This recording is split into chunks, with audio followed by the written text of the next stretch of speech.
नमस्कार, मैं रविंद्र कुमार त्रिपाठी आपका अपने YouTube चैनल पर हार्दिक स्वागत एवं अभिनंदन करता हूं। और आज हम जिस टॉपिक के साथ में आए हैं, जैसे कि आप सभी को अभी ज्ञात है कि इस समय आपके एग्जामिनेशन चल रहे हैं, जिसमें कि आज हम बात करेंगे DED-HI सेकेंड ईयर के पेपर नंबर 12 की, जो कि कल होने वाला है आपका एग्ज़ाम, जिसका नाम है content and methodology teaching social science. यानी कि इसके पहले वाला जो हमारा वीडियो था वो टीचिंग और मेथडोलॉजी का था, साइंस और मैथ का, है ना। और आज जो हम जिस टॉपिक पर बात करेंगे, यानी जिसका पेपर आपको कल देना है, वह है मेथडोलॉजी ऑफ जो है टीचिंग सोशल साइंस। तो इसका मेन मतलब क्या है आपके सिलेबस में कि आपको बच्चों को सोशल साइंस जो है वह सब्जेक्ट किस तरीके से पढ़ाना है, उसकी मेथडोलॉजी क्या है, उसका कंटेंट क्या है। तो आइए स्टार्ट करते हैं आज की हम वीडियो। सबसे पहले हम बात करेंगे यूनिट फर्स्ट की, जिसमें कि आपका है introduction to social science and maxims and methods of teaching social science. यानी कि इस यूनिट में आपको एक तो सोशल साइंस का परिचय जानना है, परिभाषा जाननी है, उसके उद्देश्य जानने हैं, और social science education in India, इसके बारे में भी आपको जानना है। तो और अगर हम बात करें 1.2, तो पहले हम 1.1 को ही क्लियर कर लेते हैं। इसमें आपको सोशल साइंस का मीनिंग आनी चाहिए, डेफिनेशन आनी चाहिए। और एग्ज़ाम के पॉइंट ऑफ व्यू से अगर देखा जाए तो इंट्रोडक्शन आपसे पूछ भी सकता है। जैसे आज के आप साइंस और मैथ के पेपर में ही देख लीजिए, साइंस की डेफिनेशन पूछी गई थी, है ना। तो बिल्कुल हो सकता है कि आपसे शॉर्ट में जो है वो सोशल साइंस की डेफिनेशन पूछ ले, है ना। और इसके उद्देश्य भी पूछ सकता है, तो आप एक बार उद्देश्य को भी देख कर जाइएगा। इसके बाद हम बात करते हैं 1.2, यानी मैक्सिम्स ऑफ टीचिंग, यानी शिक्षण के सूत्र। तो शिक्षण के सूत्र वही है सभी, simple to complex, whole to part, यानी कि जो भी मैंने आपको कल बताए थे उस तरीके से उदाहरण आप इनका, लेकिन आपको जो देना है एग्ज़ाम में वो सोशल साइंस विषय से संबंधित देना है। जैसे कल हमने जो उदाहरण देखे थे वह विज्ञान और गणित के विषय से संबंधित थे, और आज आपको जो इसमें एग्जाम्पल, जो सूत्रों में एग्जाम्पल आपको देना है, वह आपके सोशल साइंस से संबंधित होने चाहिए। तो आप इनको आपने पढ़े तो है ही कि किस सूत्र में हम क्या करते हैं, तो लेकिन आपको जो एग्जाम्पल देना है वो कम से कम आप सभी सूत्रों के 2-2 एग्जाम्पल देख के जाइएगा कि इन सूत्रों के 2-2 एग्जाम्पल सोशल साइंस में क्या होंगे। इसके बाद 1.3 में अगर हम लें तो methods of teaching social science, है ना। मेथड्स कौन कौन से हैं सोशल साइंस पढ़ाने के, और इसका इम्पोर्टेंस, इसका महत्व क्या है, प्रोसीजर क्या है ना। ये सभी आपको एडवांटेज डिसएडवांटेज आपको लिखने हैं। इसमें जो भी आपको मेथड्स पढ़ने हैं वो वही मेथड्स हैं आपके, लेक्चर कम डेमोस्ट्रेशन है ना, ह्यूरिस्टिक मेथड है, प्रोजेक्ट मेथड है, हिस्टोरिक मेथड है, टीम टीचिंग है, सेल्फ स्टडी है। ये सभी आपको पढ़ने हैं। इन सभी मेथड्स को आप पढ़ के जाइएगा। जैसे कि आज के पेपर में भी आपका प्रोजेक्ट मेथड पूछा गया था, है ना। और तो यानी कि अगर हम ओवरऑल देखें तो फर्स्ट यूनिट बहुत ही ज़्यादा इंपॉर्टेंट है। अगर और आगे देखें इसमें तो teaching aid method of teaching and its adaptation to teach the children with HI, यानी HI बच्चे को पढ़ाने के लिए आप एडोप्टेशन किस तरीके से करेंगे, है ना, आपको इसमें ये जानना है। बाद 1.3.8 में आपका है techniques of teaching social science and mathematics, है ना।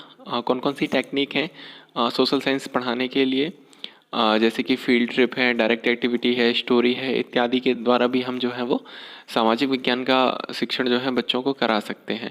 और फील्ड ट्रिप से आज भी आपके में एक क्वेश्चन आया था शॉर्ट में कि भ्रमण में जो है कौन कौन सी सावधानियां या कौन कौन सी समस्याएं बच्चे के साथ में आएंगी। तो एक बार अगर हम ओवरऑल देखें, फर्स्ट यूनिट बहुत ही ज़्यादा इंपॉर्टेंट है। अगर आपने इसकी फर्स्ट यूनिट कंप्लीट कर ली तो समझ लीजिए आपका उसमें से कम 2 शॉर्ट और 1 लॉन्ग आपका ज़रूर है कि आएगा ही आएगा, है ना। और इसके साथ में एक बार आप पेपर देते समय ध्यान रखा करिए कि जो पेपर आपके पास हिंदी ट्रांसलेट में आता है ना, उससे उसको आप पढ़ लीजिए थोड़ा सा समझने के लिए, लेकिन एक बार इंग्लिश में ज़रूर देख लीजिएगा कि पेपर पूछ क्या रहा है। आप सभी इतने समझदार हैं कि वो आराम से आप समझ सकते हैं कि वह क्या पूछ रहा है। तो जहाँ समझ में ना आया करे, जैसे कि आज जो अनुभव से तर्क की और शिक्षण सूत्र पूछा गया था, है ना, हिंदी में उसको कुछ अटपटा सा दे रखा था, इसलिए सभी लोग कंफ्यूज थे, है ना। तो एक बार आप उसको इंग्लिश में ज़रूर देखिए कि इंग्लिश में वो क्या कह रहा है और क्या पूछ रहा है। चलिए तो अब हम चलते हैं सेकंड यूनिट की तरफ। सेकंड यूनिट है आपका social science teaching, planning and evaluation. तो अगर इसमें हम बात करें 2.1 की, तो प्लानिंग क्या होती है, किस तरीके से करेंगे। 2.1.1 में मतलब ईयर प्लान, यूनिट प्लान क्या होता है, ईयर प्लान क्या होता है, कल के वीडियो में भी मैंने आपको समझाया था। सेम वही चीज़ है, बस वहाँ पर आपने जो उदाहरण दिया था वो विज्ञान और गणित से संबंधित था। यहाँ पर जो आपका उदाहरण होगा वो सोशल साइंस से संबंधित होगा। और 2.1.2 लेसन प्लानिंग प्रिपरेशन, आप लेसन प्लान कैसे बनाओगे, है ना, प्रैक्टिकल वर्क का ऑर्गेनाइजेशन कैसे करोगे, लेसन प्लान कैसे बनाओगे, है ना। तो ये सारी चीज़ आप ध्यान में रखिएगा। जैसे आपसे आज यूनिट प्लान बनाने के लिए कहा था, एक ब्लूप्रिंट 10 नंबर में पूछा गया था, है ना। तो इसमें भी आपसे पूछा जा सकता है, तो आप थोड़ा सा ध्यान रखिएगा। और 2.2 की अगर हम बात करें, इवैल्यूएशन यानी मूल्यांकन क्या होता है। फॉर्मेटिव और समेटिव 2 प्रकार का मूल्यांकन होता है। ये मैंने कल भी आपको समझाया था, और ये आ भी सकता है पेपर में आपका, शॉर्ट में पूछ सकता है, या फिर लॉन्ग में अगर पूछेगा तो ये पूरा पूछ सकता है कि मूल्यांकन को परिभाषित करते हुए उसके प्रकारों का वर्णन करिए, है ना। इस तरीके से आपसे ये पूछ सकता है। लेकिन हाँ, एक चीज़ याद रखिएगा, आप पेपर को इंग्लिश में ज़रूर एक बार पढ़ लिया करिएगा हिंदी में पढ़ने के बाद। और इसके बाद है preparation of unit test planning, है ना। ये आपका आया ही था आज के पेपर में, blueprint and question paper. 50 number का आपको ब्लूप्रिंट एक तैयार करना था, है ना। तो इस तरीके से इस पर भी आ सकता है। तो आपको उसमें इस बार सोशल साइंस का एग्जाम्पल देखें, यानी सोशल साइंस के एग्ज़ाम पेपर का ब्लूप्रिंट देना होगा। और अगर लेसन प्लान आता है तो उसी में आपको जो है सोशल साइंस का ही लेसन प्लान आपको उसमें बनाना होगा।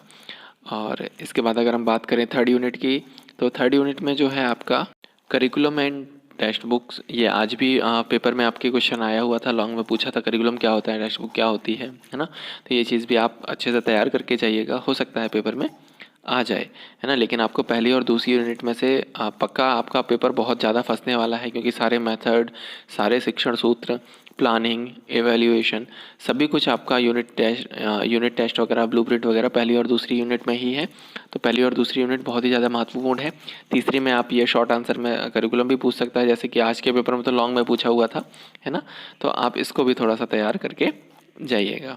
के बाद हम बात करेंगे फोर्थ यूनिट की। तो फोर्थ यूनिट में आपका adaptation of social science text book for children with HI, है ना। आप जो सोशल साइंस की पाठ्य पुस्तक है उसका एडॉप्टेशन कैसे करेंगे एक श्रवण बाधित बच्चे के अनुसार। तो 4.1 में आपका एडॉप्टेशन ऑफ सोशल साइंस है ना, 1 से लेकर के 8वीं तक। Correlation of science, social science with in other subject, यानी सोशल साइंस का अन्य सब्जेक्ट्स के साथ में क्या संबंध है। यानी हर विषय कहें तो एक दूसरे से जुड़ा हुआ है। जैसे मैथ के साथ में मैथ को हम हर सब्जेक्ट्स के साथ में पढ़ते हैं, चाहे वह सोशल साइंस हो, चाहे वह ज्योग्राफी हो, है ना। इसी तरीके से हर विषय का सभी में कुछ ना कुछ कोरिलेशन है, वो कोरिलेशन आपको पढ़ना है, और कोरिलेशन आ भी सकता है। इसके बाद को करिकुलर एक्टिविटी सोशल साइंस में बहुत ही ज़्यादा महत्वपूर्ण है।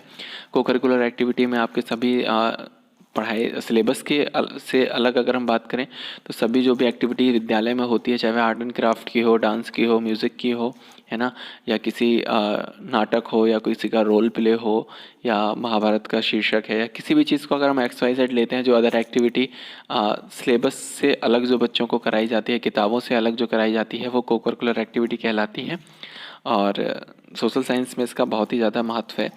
और इसके बाद अगर हम बात करें लास्ट में 5 यूनिट की, तो teaching learning materials in social science. आपको TLM के बारे में पढ़ना है। सोशल साइंस के लिए आप कौन कौन से TLM यूज़ कर सकते हैं, प्लानिंग कैसे करेंगे, उसके बनाएंगे किस तरीके से, मेंटेनेंस किस तरीके से रखेंगे, और कौन कौन से TLM है जो आप सोशल साइंस में यूज़ कर सकते हैं। 3D मॉडल्स भी हो सकते हैं, चार्ट पेपर भी हो सकते हैं, है ना।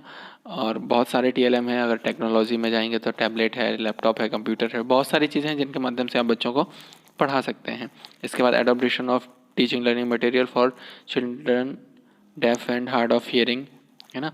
अब किस किस तरीके से आप जो है उनको एडॉप्ट करेंगे, किसके अनुसार, HI बच्चों के अनुसार, है ना। इम्प्रोवाइज्ड एक्ट और अदर मटेरियल्स जो भी है आपका TLM से रिलेटेड, वो इसके अंतर्गत आएगा।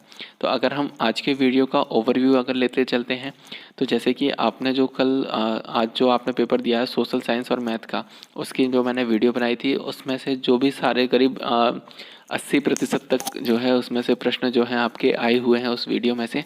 और इसमें भी आपका वही है, वही चीज़ों को आपको ध्यान में रखना है।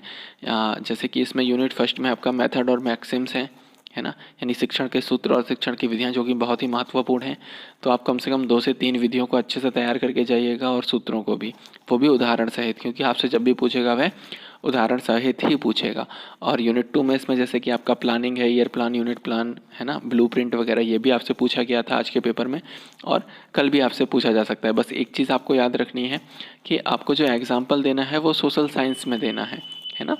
क्योंकि आपका ये जो पेपर है वो methodology of teaching social science का ही है, तो आपको पहली और दूसरी यूनिट पे बहुत खास ध्यान देना है। थर्ड यूनिट भी आज के पेपर में जैसे लॉन्ग आया था उससे करिकुलम एंड टेक्स्ट बुक से, उसको भी थोड़ा सा आप साथ में लेके चलिएगा। और 4 और 5 यूनिट में से भी आप शॉर्ट आंसर आपके आ सकते हैं, तो उनको भी आप अच्छे से तैयार करके जाइएगा। और आपको पेपर से एक दिन पहले जो भी वीडियो मेरे द्वारा प्रोवाइड कराई जा रही हैं, आप उनको बड़े ही ध्यान से देखिएगा, क्योंकि दोनों पेपर की मैंने वीडियो बनाई हुई है आपकी, और दोनों में करीब 80 से 90% तक जो है आपका पेपर उसमें से फंसा हुआ है। तो इसलिए आज की वीडियो भी आप बहुत अच्छे से देखिएगा, और मैं आशा करूँगा कि कल के पेपर में भी आपका इस वीडियो को देखने के बाद आपको कम से कम 80 से 90% आपका पेपर जो है वो इससे मैच कर जाए और आपका पेपर अच्छा हो। और जिन लोगों ने अभी तक चैनल को सब्सक्राइब नहीं किया है वह एक बार सब्सक्राइब अवश्य कर लें और अपने दोस्तों में भी आगे से शेयर करें, जिससे कि वह भी अपना सुचारू रूप से अध्ययन कर सकें और उन्हें भी मेरे द्वारा कुछ हेल्प मिल सके। धन्यवाद।